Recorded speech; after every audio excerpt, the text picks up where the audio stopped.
So this week's guest is Kaz Foncett. I was lucky enough to spend a whole day with Kaz back in December working on the Figley's Valentine's campaign. And then we were fortunate enough to get to work together again for Chantel back in February for International Women's Day. So the both times we've worked together has been in our lingerie. So today's going to be a fun day talking to each other fully clothed.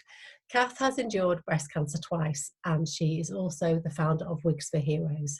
Her attitude to life is amazing, and her body confidence journey is an inspiration. So I'm looking forward to finding out more about Kaz.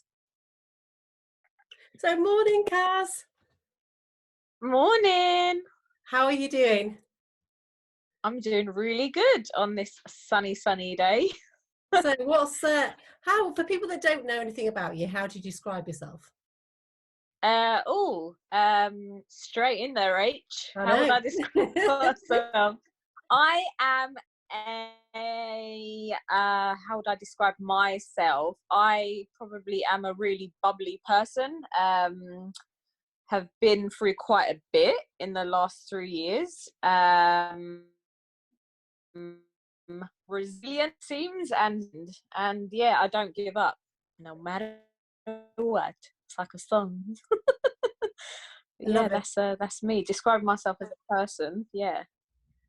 And what's lockdown looking like for you now? To be honest with you, lockdown life is quite similar to my situation. As you know, I've had breast cancer twice, so going through treatment it's quite similar actually, being in isolation all over again. Although right now, not being sick in isolation and not having nausea and having to run to the toilet to throw up and sleepless nights, sweaty nights, you know, all of that stuff is not present. So I'm quite enjoying this downtime because I haven't really stopped since I've been feeling better. You know, I've been out and about trying to run my charity and trying to get back into the real world. Yeah. Whatever that is. But it just feels like it's quite nice spending time at home because I haven't been in my house too long as well. I moved in last year. So we've been, you know, renovating certain rooms and stuff on hold because I just wasn't feeling well and we didn't have the time.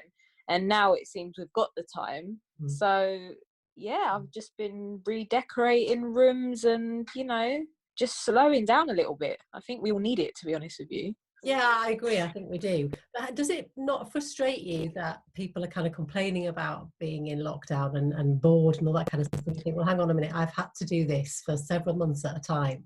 And, you know, I did it. Yeah. Yeah. I mean, at the time when I had to deal with it, it was super, super hard. You know, it was a major life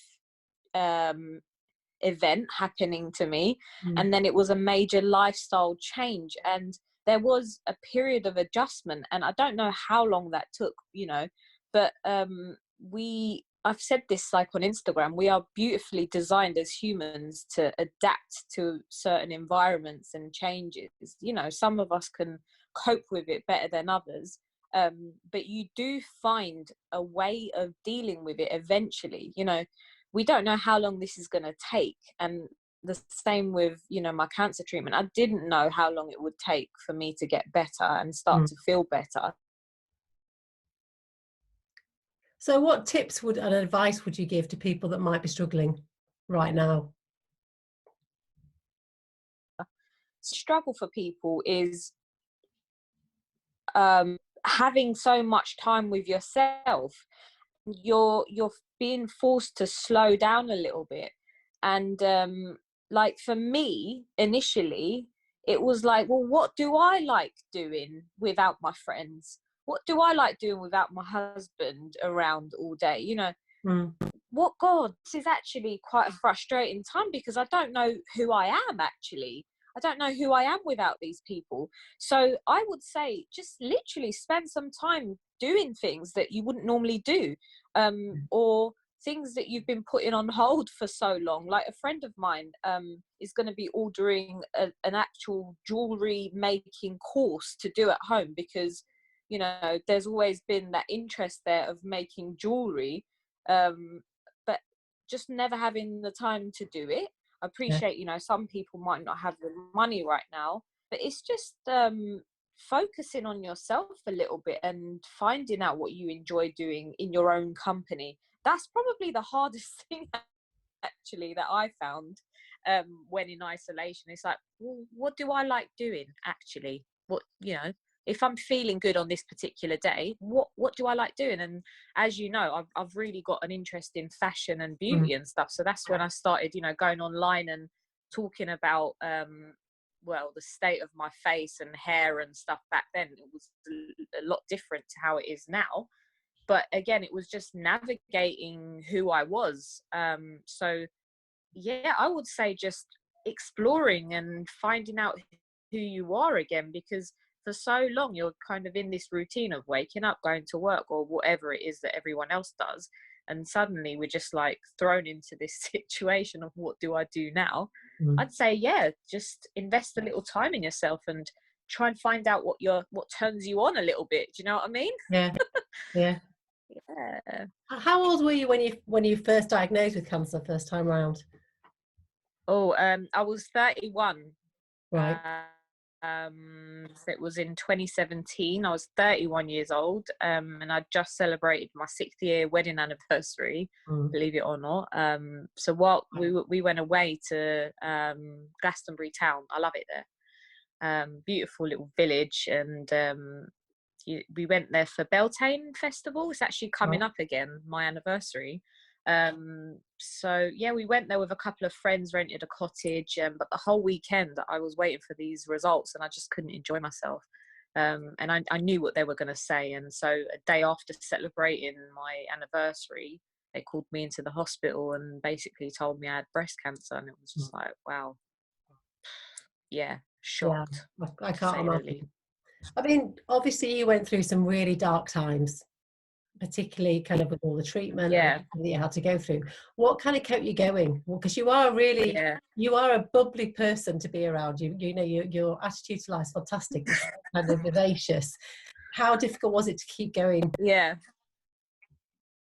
Do you know what? At first, it was like, um, what do I do? You know, my whole being, my whole who I am is just being challenged right now. And you know, at first you think you're gonna die and everything else, and you wait for all your scan results, and just the type of person I am. I'm bubbly anyway, Mm. regardless. You know, I was like, okay, so what do I do with all this information? Once I found out, you know, what the treatment plan was and everything else, my kind of um mode went on, like, okay, it's time to start planning. I'm just one of those people that, you know, tries to put plans in place, and if that doesn't work, then there's a backup plan, you know, like we must keep going. Like, I don't give up, you know, that's just Yeah. my nature. It's not the whole cliche of all not giving up because you're fighting the fight or whatever. It was just in my nature to figure out what plan A was going to be. And I'm you know, one of 4 children, and I'm the only girl in the household as well. So throughout my whole life, I've had to sort of prove myself anyway, Mm. being the only girl. So, oh yeah, I'm just as strong as my brothers. You know, I can play football just as good as they can. So it's like, well, now I've been given this. Well, I can do it just as good as anyone else. You know, because we have lost members of the family, who, you know, went through it. It's not easy. I never thought that, yeah, I'd come out of it on the other side, but I always held on to that hope that I would. Mm. So why, you know, yes, whilst I appreciated that some people did lose their lives, I also had to just hold on to the hope that actually a lot of people survive as well Yeah. and get Yeah. through it. And I didn't want to, like, you know, just sit down and waste my life because I didn't know how long I had, as morbid as that sounds. I wanted to try and make the most of every day. If I felt good, I had to make sure that I did something fulfilling on Mm. that day, whether or not it was putting on makeup and, you know, sending a little video message abroad to one of my family members. Like, it was just, yeah, it was part of my personality. I just kept on going. Yeah. being the bubbly self, you know. I just tried to just keep that going, really, Yeah. because why should I change, you know? But yeah. Is that where Wigs for Heroes came in as well then? Did Right. that give you some kind of project to work on whilst you were going through all this as well? Oh, absolutely. And do you know what? I think that's what kept me going the most, was the fact that I had this um, responsibility almost. Because if for people listening who don't know what the charity does, so when I was first diagnosed, I was told that, you know, I was going to have chemo and I'd end up losing my hair. And when I asked about free wig, they said no, you don't get a free wig, you get a prescription, but you still have to pay for a wig. And the prescription wigs were not for me. They, when I tried them on, they made me feel worse, actually. I didn't think I'd put a wig on and cry, but I did. And it just kind of made me think, like, wow, so how much are the nicer wigs, and can everyone afford them? Especially in the area that I was from. Like, I lived in Enfield at the time, but the borough I'm in now, like Haringey, it's got the worst, statistically, the worst cancer services in the borough. So there was no help at all for anyone on like lower incomes or younger people, whatever it was. Either you were a kid and you'd get help with a wig, or if you're an adult, you don't get any help at all. So I just kind of had this crazy idea of raising money to support the women at my hospital, because I was meant to be buddied up with a lady, a Polish lady, who was a single parent. She didn't really speak much English, and we were meant to be buddied up for chemo, but then they last minute changed it because we didn't speak who speaks the same language as her, you know, who can offer her a bit more valuable support than I could. But I never met this woman, and I always had her in the back of my mind, where, wow, what is she going to do in this situation? Has she got £300-400 to spend on the wig? Yeah. And after speaking to some women, they said that wigs were a luxury. And it's like, wow, Yeah. wigs are a luxury item. You know, it shouldn't be considered a luxury item. It should just be a standard, you know, necessity when dealing with such a major identity change, you know.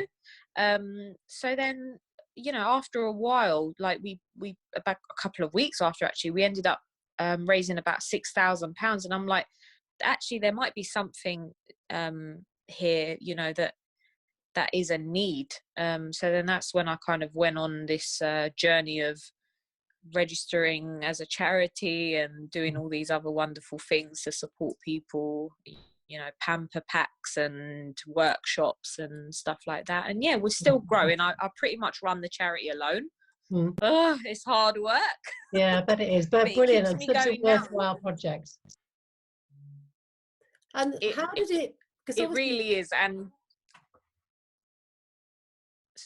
it's cutting out. Say that again.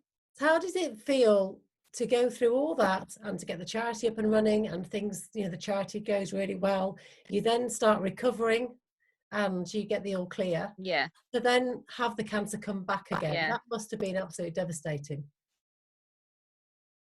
Yeah, like I just couldn't believe it. It was less than 6 months later, actually, of getting the kind of all clear.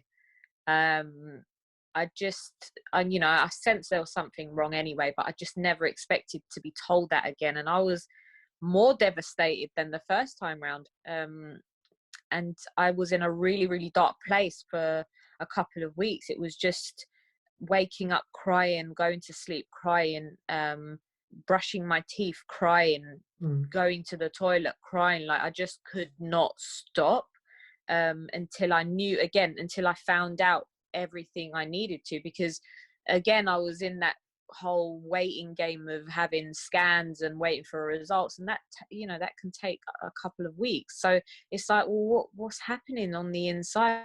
I don't know. Yeah. So I was sleeping a lot. I just went into this dark sort of depression state, because I just had no idea what was happening to my life. And I was just thinking about, well, why don't I just end it all? Do I really want to go through all of that again? And it's probably like a topic that people don't really talk about, like cancer and suicide. But I was just really like, I wanted to take my own life, but then I'm like, no, I've got a dog, I've got a husband, I've got a family, and they were the ones that I'd look at and think, no, I can't do that. Like, let me just find out what I need to. And my online community as well, like everyone on Instagram was reaching out, and I just had this overwhelming kind of support that I just never expected. The whole of like the internet was just, they had my back. They were messaging me all the time, sending me little gifts as a pick me up, because they were like, you're the pamper pack queen, it's our turn to now look after you. You send out bags to everyone else now, and now's the time for you to have one. And it was just a beautiful thing. But waiting for those results was the worst moment, I'd say, in the whole of the 3 years combined. But when I did again find out all of the results, it was I was very fortunate that it just came back in the same place. It was considered like a local reoccurrence, and that was treatable. So as soon as I heard those words, I was just just so grateful that I felt like I was just given a second chance to really just do it again, without losing my hair this time, because the hospital managed to get a cold cap, like scalp calling machine, so I didn't lose my hair. I think again that was the main thing that I was worried about, like losing my hair again. I didn't want that to happen, as stupid as it sounds. But I can imagine how you feel about your body and how you look and how you want to appear to the rest of the world is such a huge part of getting through this, isn't it? So to not be able to have a decent wig or to have the right hair that you want to feel good in is a massive part, isn't it?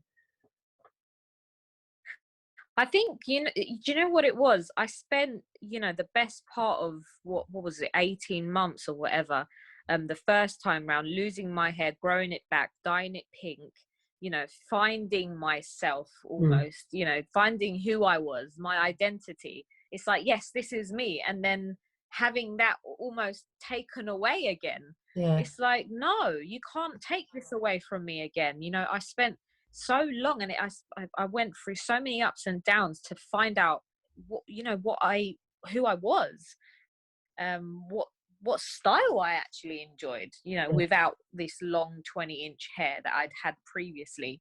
And I just didn't want that to be taken away again. But then you have to kind of weigh it up and deal with the situation.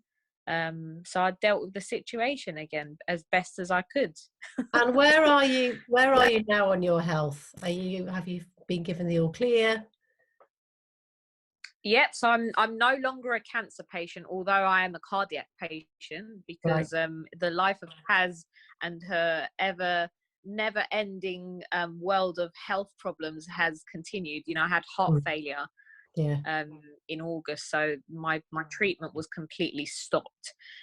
We thought that they were going to restart it again, but they said, your heart's taken a bit of a beating. It can recover, which it has slowly.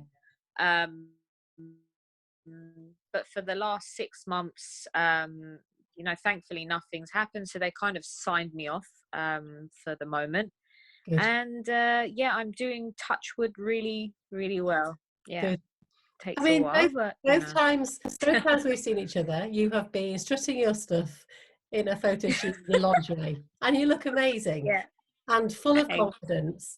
How difficult was it to keep that body confidence going throughout this? How difficult is it to get it back?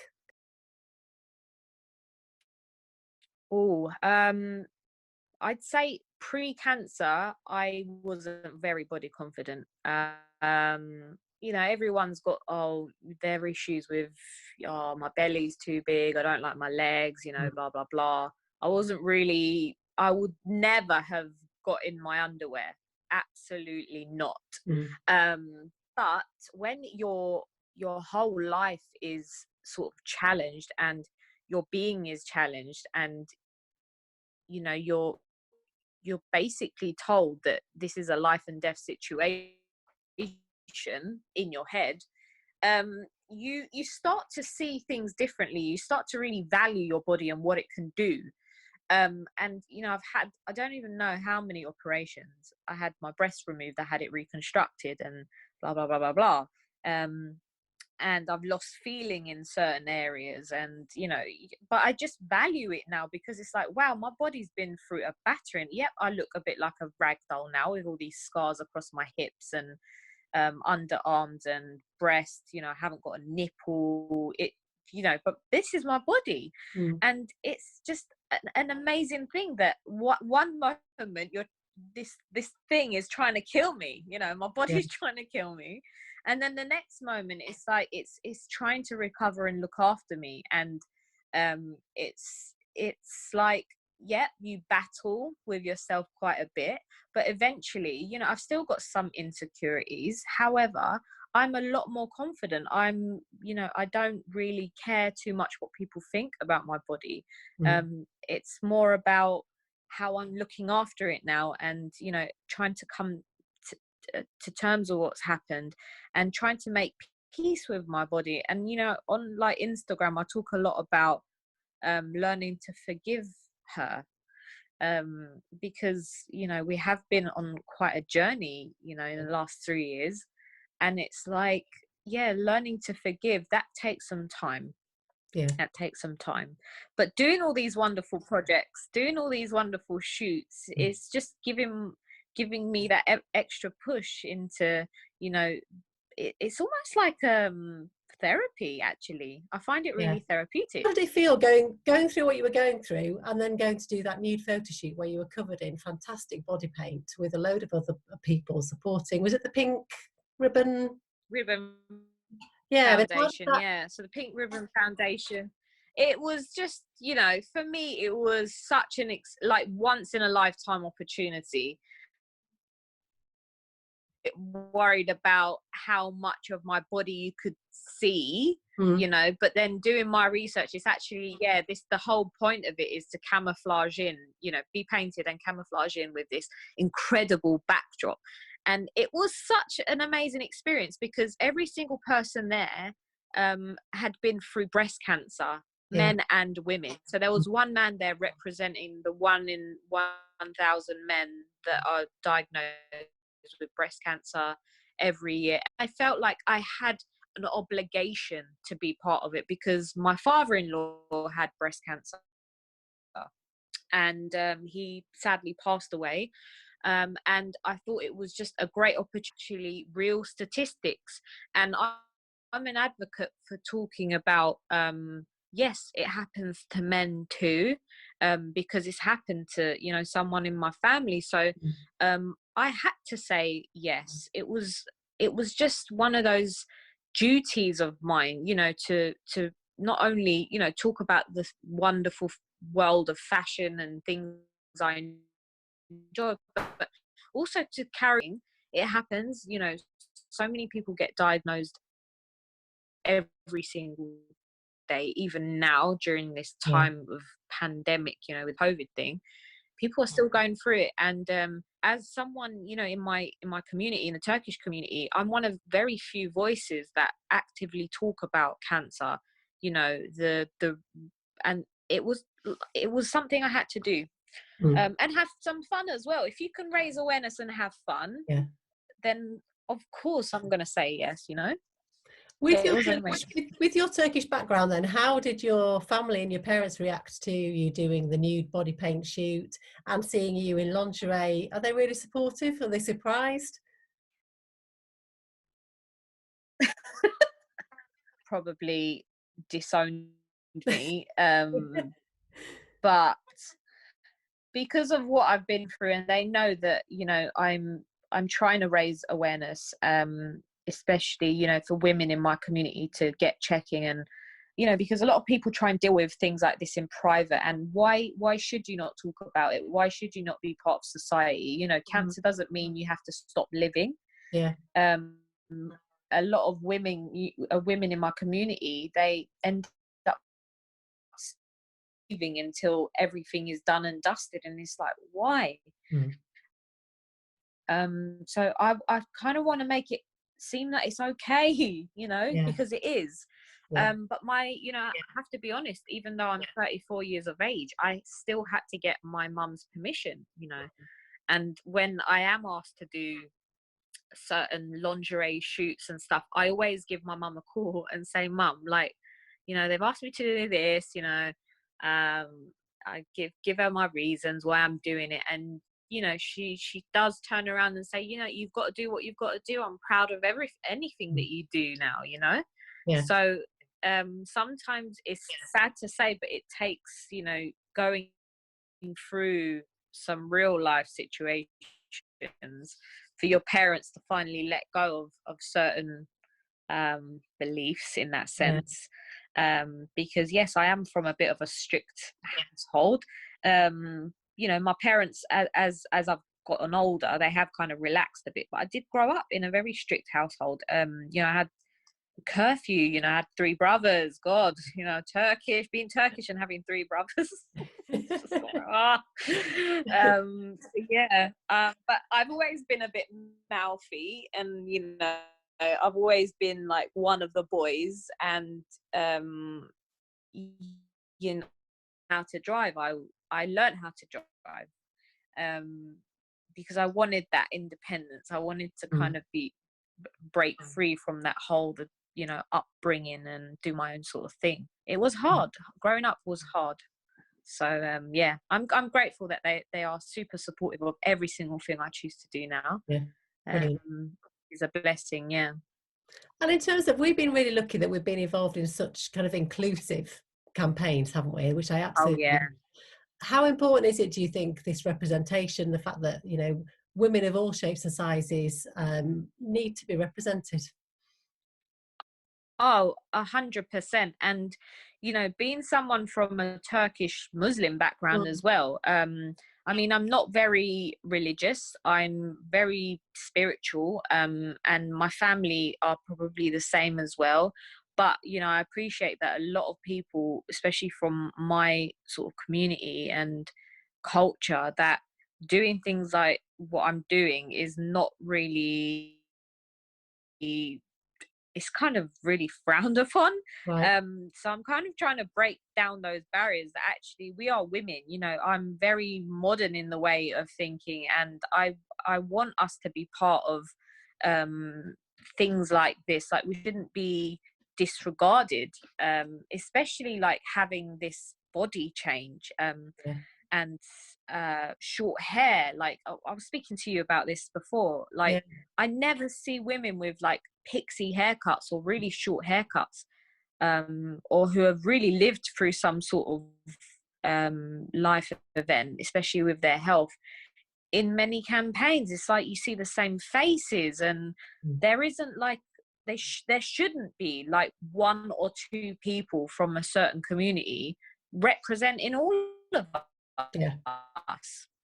Like, you're an old, you're a model in her 40s plus.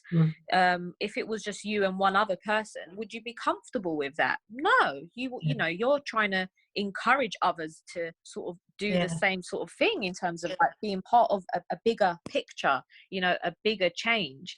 So I just feel like there needs to be more of us included, especially for those who have got a presence online, who are influencing a different type of audience, especially.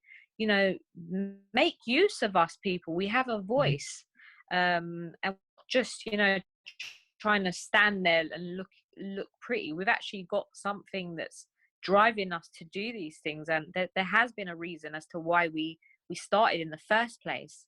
And I find, I don't know about you, but I find people with certain stories a little bit more interesting, when it comes to like fashion and stuff. Like, I really admire and am inspired by them. So yeah, we are, we inspire other people inspire me. Let's just keep doing what we're doing. So how ambitious are you Even with all that in mind? How ambitious are you for the future? What kind of plans have you got?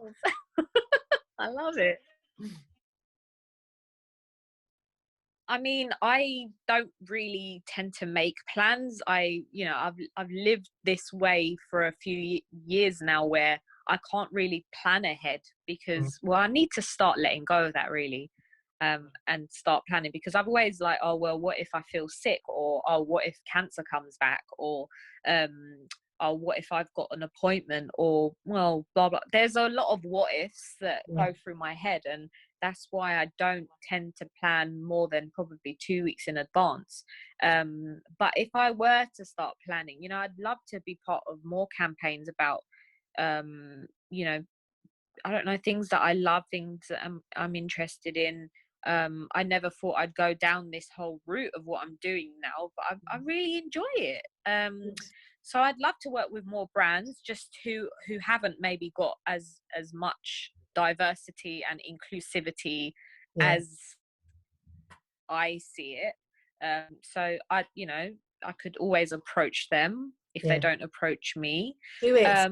But in terms of my charity, that's, yeah, my charity is at the forefront of a lot of things. So I just want to get it to a position where it can start running itself. It may Mhm. take a few years, but yeah, everything that I do goes hand in hand, Yeah. So Well, I think you're just yeah. such an Not, inspiration and you're such a lovely person inside out. It's just so nice to spend time with you. So thank you.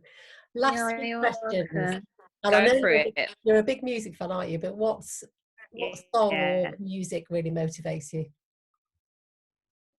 Oh, what song or music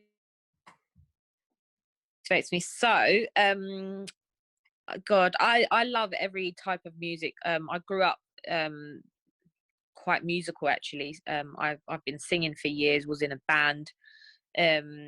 Actually wanting to record my own EP right now. Plug. Brilliant. I haven't recorded anything, but I've been listening to every morning. Okay, so with what's going on, every morning I listen to an artist called Coffee. She's a Jamaican reggae artist.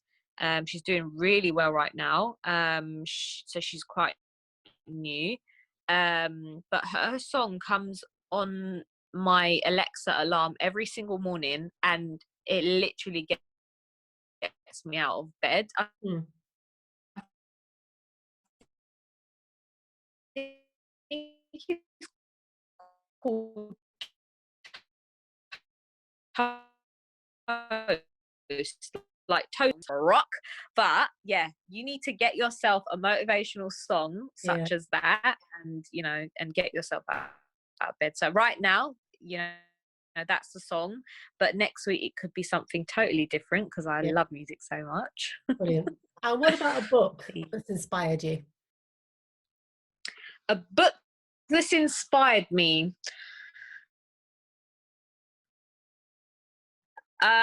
So I mean, to with my whole situation with the way that I talk about things online in like a diary style entry, Anne Frank's diary has Mm. inspired me majorly. Not that I'm comparing myself in no way, shape, or form to Anne Frank and her situation, but the fact that she was sort of given no choice but to live the way that she was living, and she kind of made the best of a situation. Yeah. She wrote down her diary, her thoughts, and she the the planet, as to what she's been through, and she's left this piece of her life that not many people are fortunate enough to leave behind. And I suppose that's why I started my Instagram Dear Diary entries as well, because I wanted to, at the time, you think you're going to die and everything, I wanted to leave a part of me that was positive, that would like be looked back on, and people wouldn't be too scared about cancer and Mm. all these images. I think I told you this before as well. Yeah. When I was diagnosed,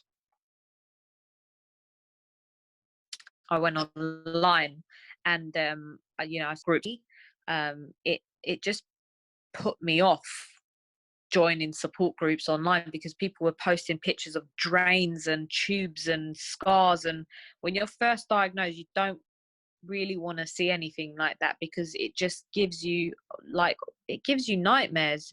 So that's why, like, on Instagram I try to, you know, post really nice pictures of things that I really like and things that aren't so scary. So if anyone like younger is diagnosed, they can see these pictures and kind of be a bit more inspired rather than scared. So yeah, Anne Frank's diary has got to be up there with, you know, just a piece of history. And I believe, you know, everyone's got that story, everyone's got something to say. I agree. So yeah, what a beautiful girl, you know. But would if you she didn't write what she did, we would never have known that she existed. No, exactly. I mean, would you ever like to turn your diaries into a book? Because I could see that would be really helpful to a lot of people. Do you know what? A few people have said that, and I would love to. However, you know, there's so many. Again, we've all got a story to tell. Like, I think a lot of people don't really know much about my upbringing, being from London, but my parents being from North Cyprus.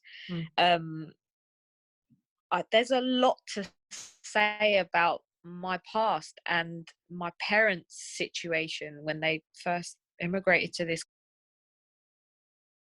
and the is a little bit different to, you know, the life of, I don't know, someone whose background and generation is from London originally. So there's been a lot of hard times growing up in London as a Turkish girl, especially from a strict kind of background.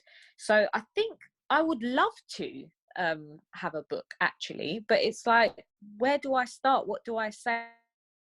I think there's a lot to think about, but 100% I would love to put all these little posts and stuff into book form. Who wouldn't? Well, lockdown, now's the time to do it whilst you've got time.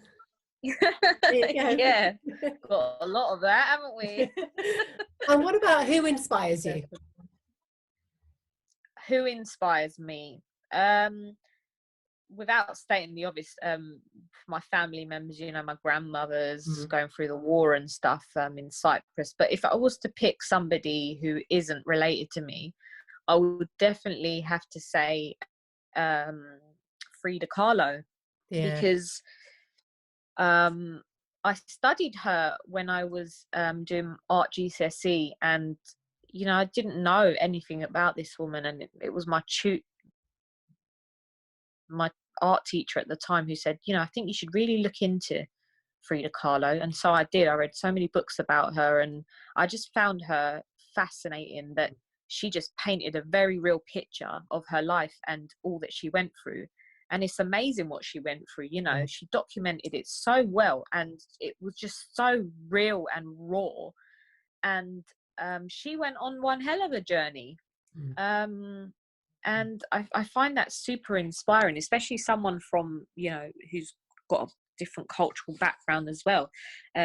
It's nice to see that artists and women, especially nowadays, are doing similar things and talking about things that have happened to them, but showing it in such a beautiful way that you know, yeah, she's definitely an inspiration to me. I've got a lovely shot of her in my living room, in a black and white light, and yeah, every time I look at her, I'm like, this woman went through a lot, and she came out on the other side, so why not, you know? Why not me? I can do the same. Well, you've been such an inspiration to me, so thank you so much for joining me this morning. It's been really good fun talking to you, and I hope we get to work again in another campaign this year. You never know.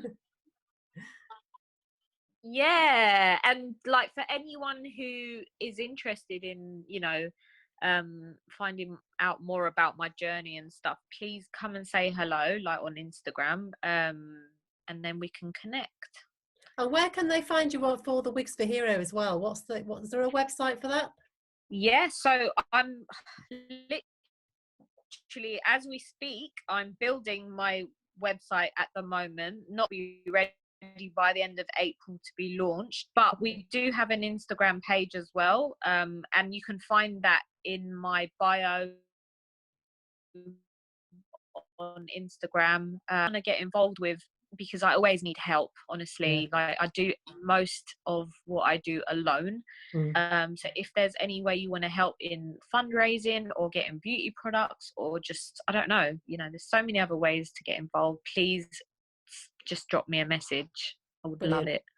Well, thank you, lovely, and enjoy the rest of your day. What have you got planned for the rest of the day? So I've got luck talking about the NHS suppliers and how we are working with them. So yeah, we've got a lot of movement on charity stuff, and I suppose just chilling out with Harry Potter later, as I do every Excellent. day. Fabulous. Well, enjoy the rest of your day and keep well. Thank And you. hopefully see you soon. And you. Take care. Thank you Thank so you. much. Bye. Bye.